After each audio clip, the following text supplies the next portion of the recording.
حضرت شاہ عبد الرحیم محدث دہلوی حضور کو جب خواب میں دیکھا تو حضور سے سوال کرتے ہیں.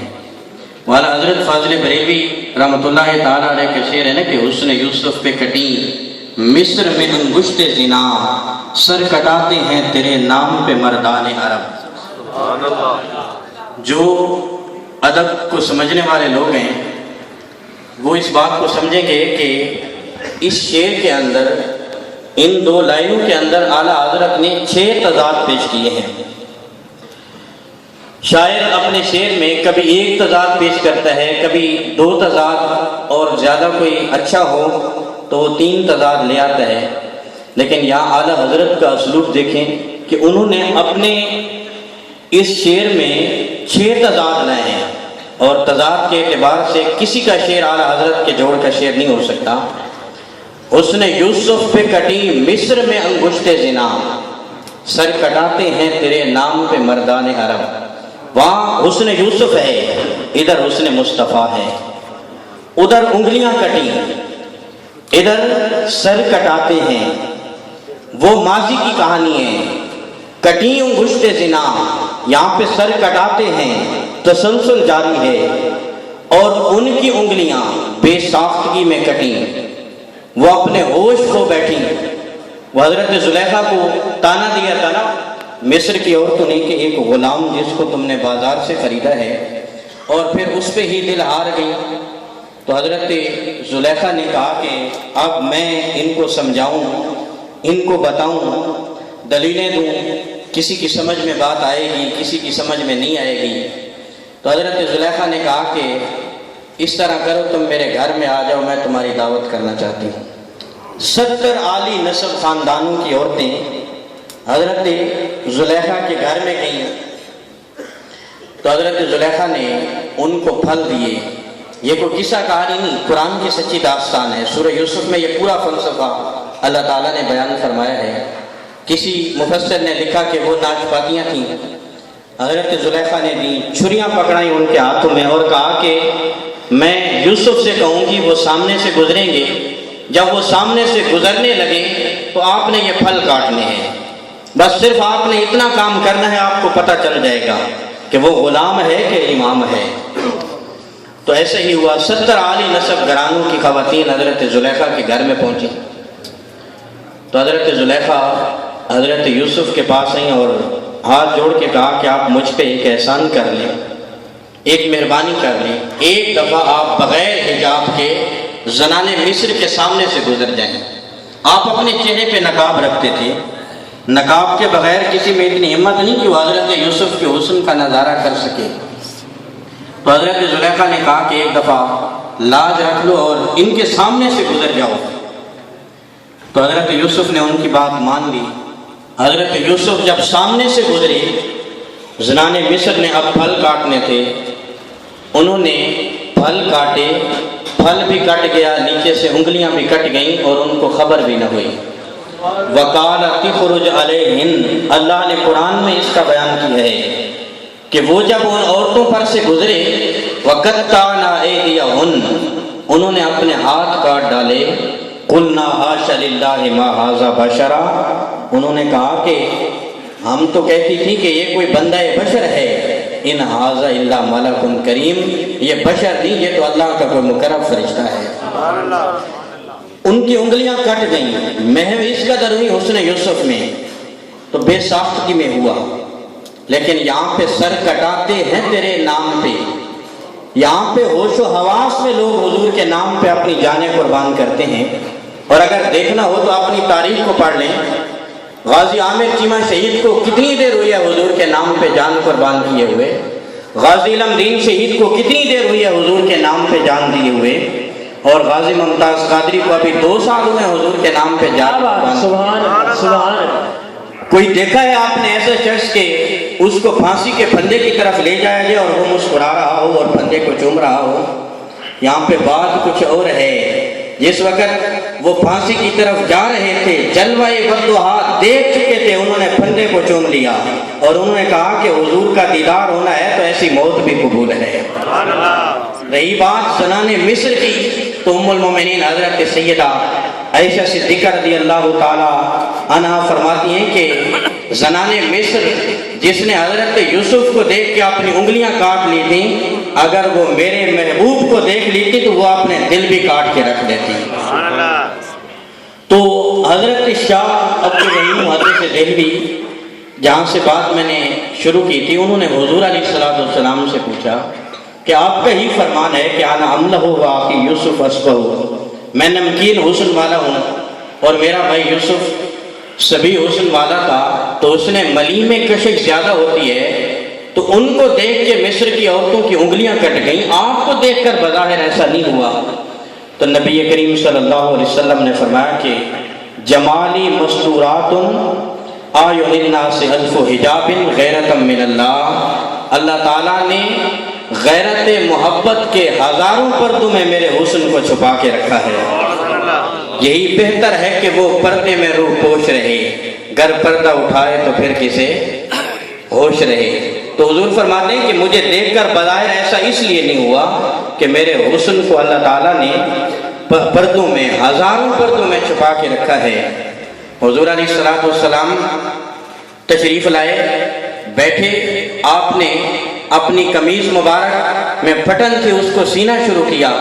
ام المومنین حضرت سیدہ عائشہ صدیقہ رضی اللہ تعالی عنہ حاضر ہوئیں، حضور کی جانب دیکھا، پھر حضور کے حسن میں کھو گئی، محو ہو گئی حسن مصطفیٰ میں۔ نبی کریم صلی اللہ علیہ وسلم کا دھیان پڑا اور آپ نے فرمایا کہ اے عائشہ، آپ یوں محو ہو کے کیا دیکھ رہی ہیں؟ ہم اپنی زبان میں کہتے ہیں نا کہ کن سوچوں میں گم ہیں، کن خیالوں میں گم ہیں۔ حضور نے فرمایا کہ عائشہ کہاں محو ہو چکی ہو؟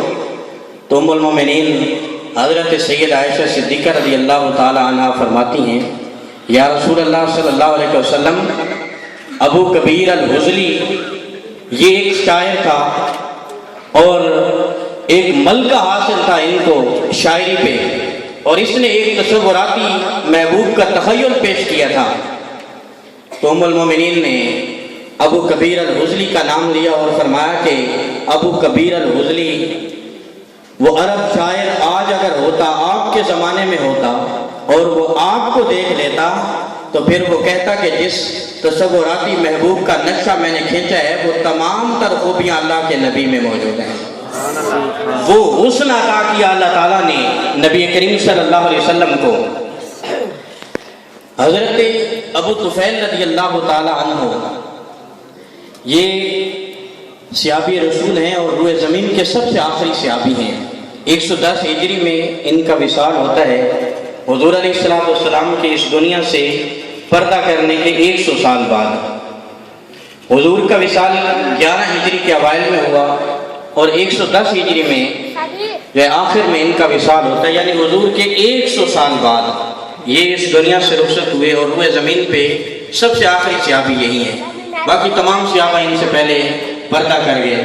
اب یہ حج کرنے کے لیے گئے، نبی کریم صلی اللہ علیہ وسلم کے یہ صحابی ایک ٹیلے پہ کھڑے ہوتے ہیں اور کھڑے ہو کر لوگوں کو ندا دیتے ہیں، لوگوں کو آواز دیتے ہیں، بلاتے ہیں کہ اے لوگوں ادھر میرے پاس آؤ، کیونکہ یہاں اس دھرتی پہ، اس روئے زمین پہ میرے علاوہ کوئی ایسا شخص موجود نہیں ہے جس نے حضور علیہ السلام کو اپنی زہری آنکھوں سے دیکھا ہو۔ بڑے ناز سے کہہ رہے ہیں، ناز تھا نا ان کو اس بات پہ کہ میں ہی وہ شخص ہوں جس نے حضور کو سر کی آنکھوں سے دیکھا ہے، میں نے حضور کے حسن کے جلوے دیکھے ہیں، ادھر میرے پاس آؤ، میرے علاوہ اور کوئی نہیں اس دھرتی پہ، اس روئے زمین پہ جس نے حضور کو اپنی آنکھوں کے سامنے دیکھا ہو۔ وہ استاد ابراہیم ذوق نے کسی زمانے میں اپنے شاگردوں سے کہا تھا کہ آنے والی صدیاں تم پہ ناز کریں گی لوگوں، تم نے ذوق کو دیکھا، تم نے ذوق سے باتیں کی۔ جنہوں نے ذوق کو دیکھا ان پہ تو ناز کیا جائے، تو جن آنکھوں نے جمال محمد مصطفیٰ دیکھا ہو وہ آنکھیں ناز کے قابل نہیں ہیں، اور وہ اس پہ جو ہے اپنے لیے اعزاز شان سمجھ رہی ہیں، فخر کر رہی ہیں۔ ایک تکبر ہوتا ہے اور ایک فخر ہوتا ہے۔ تکبر کی اجازت نہیں ہماری شریعت اسلامیہ میں، لیکن فخر تو انسان کر سکتا ہے نا، کسی بڑے آدمی سے ملے۔ وہ علامہ اقبال علیہ رحمہ نے کہا تھا نا، یہ شہر اقبال بھی ہے، تو حضرت اقبال کی بات بھی تو ہونی چاہیے نا.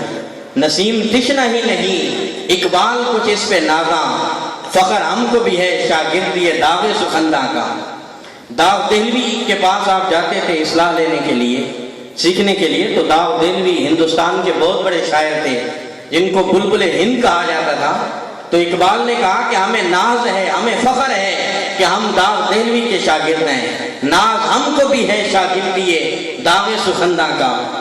تو جو کسی عظیم شخص سے ملے وہ تو اپنے اوپر ناز کرے، اور جس نے جمال محمد عربی دیکھا ہو وہ ناز نہیں کرتے ہوں گے. وہ سمجھتے تھے کہ ہم سے زیادہ خوش بخت کوئی نہیں ہے اور ہم سے زیادہ اعزاز کسی کو نہیں ملا، کیونکہ ہم نے حضور کو اپنی آنکھوں کے سامنے دیکھا ہے. اس وقت انہوں نے کہا کہ میں صحابہ کرام میں سب سے آخری شخص ہوں اور میں نے حضور کو اپنی آنکھوں سے دیکھا ہے. تو پھر کیا تھا؟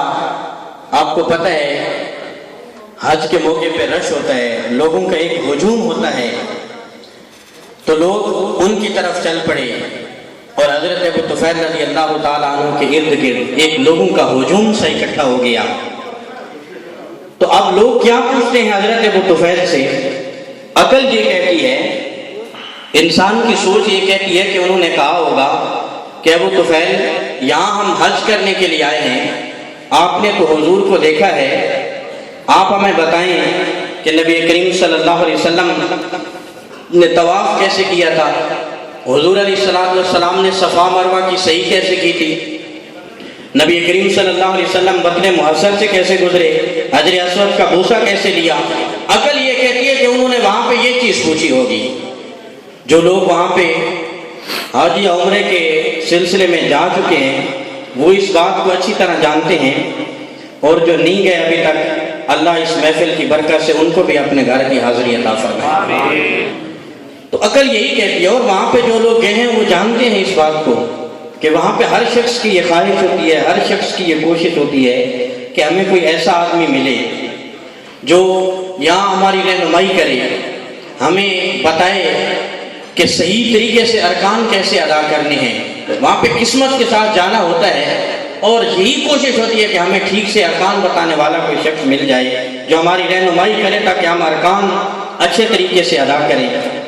اللہ تعالیٰ نے پچھلے سال ربیع الاول میں مجھے سعادت عطا فرمائی، اور یہ بات میں اپنے لیے اعزاز شان سمجھتا ہوں. 12 ربیع الاول پچھلے سال الحمدللہ میں نے روزہ رسول پہ گزاری ہے. تو جس ہوٹل میں میرا قیام تھا میری والدہ ماجدہ بھی میرے ساتھ تھی، وہاں قریب جتنے بھی کمرے تھے ان لوگوں کو جس وقت پتہ چلا تو سارے لوگ جمع ہو کے رات کو جب میں واپس پہنچتا تھا تو وہ میرے پاس آ جاتے تھے. جب ان کو پتہ چلا کہ یہ تھوڑا بہت دین کو سمجھتے ہیں تو وہ مجھ سے سوال کرتے تھے، پوچھتے تھے کہ آپ ہمیں بتائیں، تھوڑی سی رہنمائی کریں کہ ہم ارکان کو کیسے آسان طریقے سے ادا کر سکتے ہیں. یہ چیز میں نے وہاں پہ اپنی آنکھوں سے دیکھی ہے، اور جو جا چکے ہیں ان کو پتہ ہے. وہاں پہ ہر شخص جو ہے پوچھتا ہوا نظر آتا ہے کہ ہمیں بتاؤ آسان طریقے سے ہم ارکان ادا کرنا چاہتے ہیں. تو عقل یہ کہتی ہے کہ حضرت ابو طفیل کو جب دیکھا ہوگا لوگوں نے تو انہوں نے یہ سوال کیا ہوگا، پوچھا ہوگا کہ اے ابو طفیل آپ نے حضور کو دیکھا ہے، حج کرتے ہوئے دیکھا ہے، اور ہم یہاں حج کرنے کے لیے آئے، ہمیں بتائیں ارکان ادا کیسے کیے تھے حضور علیہ السلام. لیکن بات جو ہے عقل کے برعکس ہوتی ہے. جب لوگوں نے حضرت ابو طفیل کو دیکھ لیا اور ان کو پتہ چل گیا کہ یہ وہ شخص ہے جس نے جمال مصطفیٰ کو، حسن مصطفیٰ کو اپنی آنکھوں کے سامنے دیکھا ہے، تو وہ کہتے ہیں کہ ابو طفیل اب مل گئے ہو تو پھر ہمیں بتاؤ، صف لنا رسول اللہ صلی اللہ علیہ وسلم، ہمیں یہ بتاؤ کہ حضور علیہ السلام کا حسن جمال کیسا تھا، حضور نظر آنے میں کیسے تھے. بس حضرت ابو طفیل نے بھی کمال کر دیا. 3 جملے کہے اور حضور علیہ السلام کے پورے مجسم کو 3 جملوں میں بیان کر دیا. آپ فرماتے ہیں کان رسول اللہ صلی اللہ علیہ وسلم، اے لوگو، اے حضور کے حسن و جمال کے بارے میں پوچھنے والے لوگو سن لو، ابیضم ملیحم مقصدا، کہ حضور علیہ السلام گورے سفید رنگ کے تھے، نمکین حسن تھا اور متوازن جسم تھا میرے محبوب کا. متوازن جسم کہتے ہیں لیسا بالطویل ولا بالکثیر، قد نہ زیادہ لمبا تھا نہ چھوٹا تھا،